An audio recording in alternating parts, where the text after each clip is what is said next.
Hello, everybody, and welcome back to another episode of Adam Bergman's Money Makers, where we go down the path of financial freedom with sound financial plays, building the footing and foundation of our financial future, not just for us, but for our family, our children, and our loved ones. If this is something you could get behind, definitely join my channel. Please give me the likes, please give me the shares, and please give me subscribe.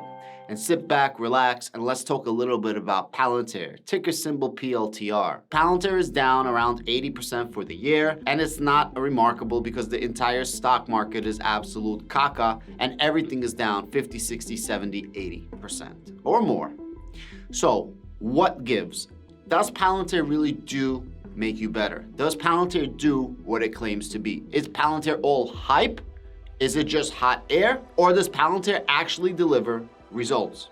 It's a very hard metric to gauge, and all we have are testimonials and theories, but it's extremely difficult to actually pinpoint what they do, although I do have tons of evidence.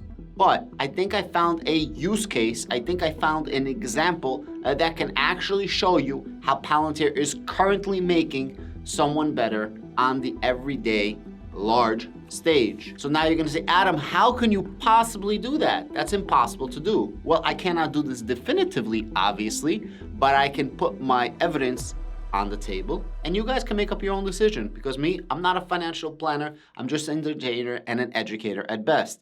The only thing I do is take data and give it to you, and then you have to process it, and hopefully you can process it as good or better than Palantir, which is an AI data analytics company, and make up your own informed decisions. Formula One. Formula One racing has been around for a long time. Ferrari has not won in a long time. I'm going to show you the stats. Currently, Ferrari is in first place of Formula One. They only had 4 races so far, and I believe a season is around 22 races. So they're around 20 to 25% done with the season. So far, Ferrari won 2 out of 4 races. Ferrari every single year just comes up a little bit short. Most years they're in the top 4 or 5 places, sometimes coming in second place, and they just need that little oomph to be a little bit better. A little bit more analytics, a little bit more processing, a little more oncology digital twinning to tweak and fix and make you just a little bit faster. Because when it comes to Formula One racing, it's literally a battle of inches, not miles. I want to show you what Palantir is doing, and I want to show you some testimonials from the Ferrari team, and they're going to explain in both of their terms what exactly they're doing and how they're exactly helping.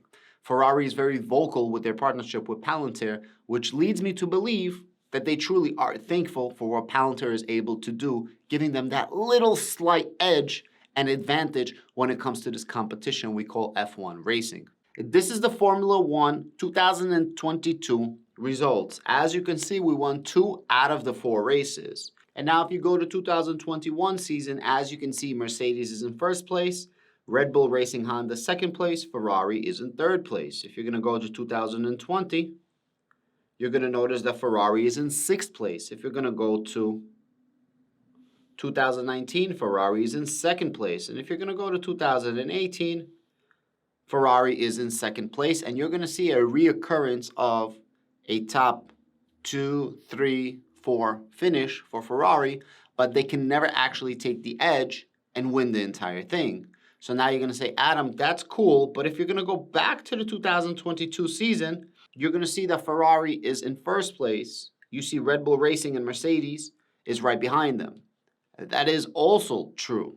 However, we're not going to know the results until the end of this season, where I'm going to make a follow-up video. I could only give you the results as I have them right now and give you the information and evidence that's in front of me. You can make up your own decision as I'm making up my own decision. And now I'm doing something called an informed hypothesis or an informed thesis, and I'm going to see if it comes to reality at the end of this F1 season. If Ferrari wins, again, that's not 100% yes. It's because of Palantir. But it's more evidence showing that Palantir could help somebody really get better. And I'm not pitching out of left field. Like, it's seriously, I'm giving you guys real evidence that correlates to something. It's not like I'm completely out of like, yo, this is sci-fi, this doesn't, no. This is real evidence that supports my argument. This is the publication on Palantir. It says, Palantir Scuderia Ferrari.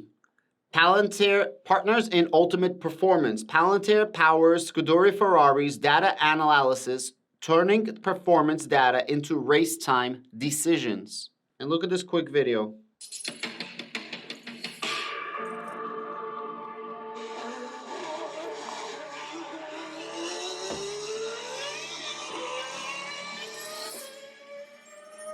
The Scuderia Ferrari Formula One team faces a constant challenge to see car, driver and data all performing as one.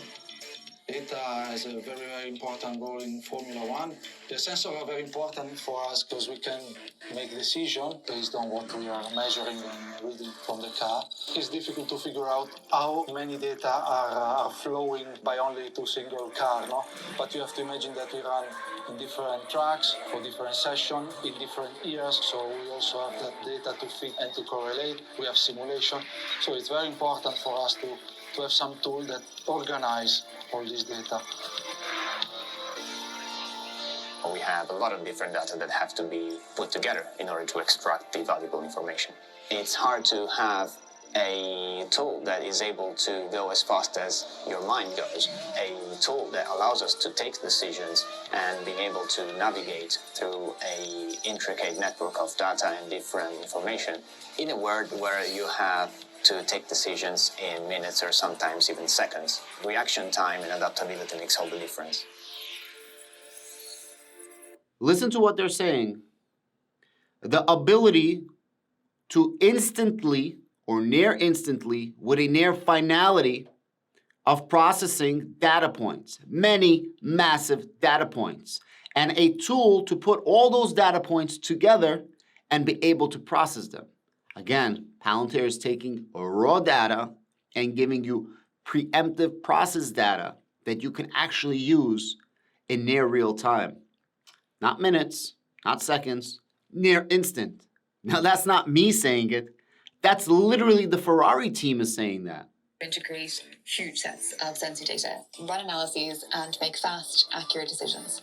The speed and accuracy of those decisions is what helps to increase performance, boost reliability, and ultimately deliver more wins. Time to value with the Palantir platform, as users like Scuderia Ferrari discover, is almost immediate. The software abstracts away the data integration and gives quick, easy access to massive amounts of data on which you can run flexible, iterative analyses, and importantly, with or without having to write code. Working with Palantir changed the perspective of which we approach data analysis, mainly because what previously could have been done in hours of calculation now can be done in a very short time. One of its core strengths is the ability to process vast amount of data in nearly real time. And so it's very easy for us to take decisions based also on lots of data and to interpret them quickly. Guys, there you have it. You hear what the Ferrari team is saying. They're taking data, raw data, and instead of processing for hours, they significantly and drastically reduce the processing of that data. Why? Preemptive data processing. Taking something raw and give you a near finished product. Yes, you still got to finish it up, but they're giving you a near finished product. Preemptively processing the data, preemptively thinking through their AI data analytics software what you need the raw data for. How can they help you make you less inefficient, therefore making you more efficient? Palantir is absolutely the best. And all you gotta do is read this. Read between the lines. I know it's a video, but take all the data, take all the information and process it yourself. Do onto the data as Palantir does onto the world's data and make your own informed decisions. This is one of the problems. I don't believe that the analysts are analyzing Palantir the way that I'm analyzing Palantir and the way that a lot of the other YouTubers are analyzing Palantir. I like to personally connect the dots, right? Like everybody has their own styles, I'm a theoretical investor. There's a lot of data points. I'm like the Palantir of YouTube, if that makes sense. I know that's a crazy comparison, but I take a lot of data and I try to put it together and preemptively think what's gonna happen in the future. I don't see how people are not gonna use Palantir in the future. Why? They have such a moat around them. And by the time people realize what Palantir does, right? Because it's so under the radar and nobody knows what the F they do, and somebody tries to catch up to what they're doing, so Palantir is right here. By the time somebody figures it out and they're gonna try to catch up to this point, Palantir is already gonna be here. And then when they try to catch up here, Palantir is already gonna be there. By the time Palantir is gonna be over there, we're gonna have multi-triple digit share price of Palantir. That's my prediction in a non-financial and purely entertainment and educational type of way. But you got to be blind and deaf. But you gotta be blind and deaf not to see and not to hear what is happening with Palantir and its amazing power and its amazing capabilities that nobody else can really do what they're doing. To make it very simple, they take a shitload of data and they process it extremely fast so that you can actually take that data and do something with it. And instead of wasting your time processing and combing through many, many data points, they give you preemptive processed data and already think, why do you need all these data points? How can we help you and make you that much better? That is Palantir in a nutshell. Marco, head of vehicle performance. In using Palantir, we have basically taken all of the complexity that lies around managing such a vast amount of data out of our hands, and we really focus our time on extracting value from the analysis that we run, focusing on the product that we develop. Listen to what he just said. We've taken out all the complexity that lies around managing the vast amount of data, and now we can focus our time on extracting the value of the analysis of that data. Spend less time analyzing data, processing data, and focus how that processed data can actually help reach your goal of what you're trying to do. Now you guys are gonna say, Adam, how is it done? This is the tech. Palantir integrates several types of Scuderia Ferrari data, such as sensor data from races, tests, simulations, or testing equipment, parts information or data from experiments and tests. But the key source is data from the car sensors in the form of high-frequency time series. Time series is a special kind of data due to its complexity and scale, thousands of sensors reading up to 1,000 times per second. Thousands of sensors reading up to thousands of times per second, which means you have multiple millions of data extraction points from these sensors per second. Multiple million data point extractions being processed all the time by Palantir. Raw data into preemptive processed data. And we're not talking about a few pieces, multiple millions. Palantir Foundry contextualizes time series data within a data model that we call the oncology.